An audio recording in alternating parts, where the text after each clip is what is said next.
ഇന്ന് ഞാനൊരു അടിപൊളി ബാസ് ഡ്രം ഉണ്ടാക്കാനായിട്ട് പോവുകയാണ്. അതെങ്ങനെയാണെന്നുള്ളതാണ് നമ്മൾ ചെയ്യുന്നത്. അതിന് ആദ്യമായിട്ടെന്ന് പറഞ്ഞാൽ നല്ലൊരു കുട്ടകത്തിന് കിട്ടിയിട്ടുണ്ട്. അതിൻ്റെ അളവിന് പറ്റിയൊരു ചക്രം കിട്ടുന്നുണ്ട്. ആ ചക്രം കീറിയെടുത്തെന്ന് വെച്ച് കഴിഞ്ഞാൽ കറക്റ്റ് സൂട്ടാണ്. സ്കൂട്ടറിൻ്റെ ചക്രമാണ് നമുക്ക് ലഭിച്ചിരിക്കുന്നത്.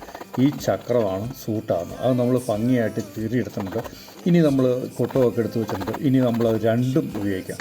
ഒന്ന് താഴെ നമുക്ക് ആ കുട്ടകം വെക്കാനായിട്ട് നമുക്ക് അതിൻ്റെ പകുതി ഭാഗം അങ്ങോട്ടേക്ക് ഉപയോഗിക്കാം. അതേ അളവ് തന്നെയാണ് കുട്ടകത്തിൻ്റെ വായ്ക്കുള്ളത്. അത് കറക്റ്റ് അങ്ങ് കമത്തി വെച്ച് കഴിഞ്ഞാണല്ലോ കറക്റ്റ് അളവാണ്. എയറൊക്കെ പോകാതെ ഇരിക്കാനായിട്ട് നല്ലത്. അപ്പോൾ നമ്മളൊരു 10 ഇഞ്ചിൻ്റെ സബ് വൂഫറാണ് നമ്മൾ വെക്കുന്നത്. അത് താഴെ ഇരിക്കുന്ന സബിനകത്ത് നിന്ന് നമ്മൾ ഊരിയെടുത്താണ് നമ്മൾ മുകളിൽ വെക്കുന്നത്. അപ്പോൾ എങ്ങനെ ഉണ്ടായിരിക്കും സൗണ്ട് എന്നറിയുന്നതിന് വേണ്ടിയിട്ടാണ് നമ്മളൊരു പരീക്ഷണം നടത്തുന്നത്.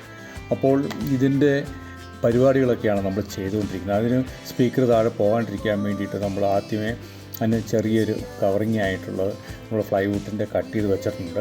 അത് നമ്മൾ മാറ്റിയിട്ട് നേരിട്ട് കൊടുക്കും. അപ്പോൾ നമ്മളത് എടുത്ത് കൊടുക്കും. ഇത് വെച്ചിട്ട് നമ്മൾ സൗണ്ട് ടെസ്റ്റ് ചെയ്ത് നോക്കുകയാണ്.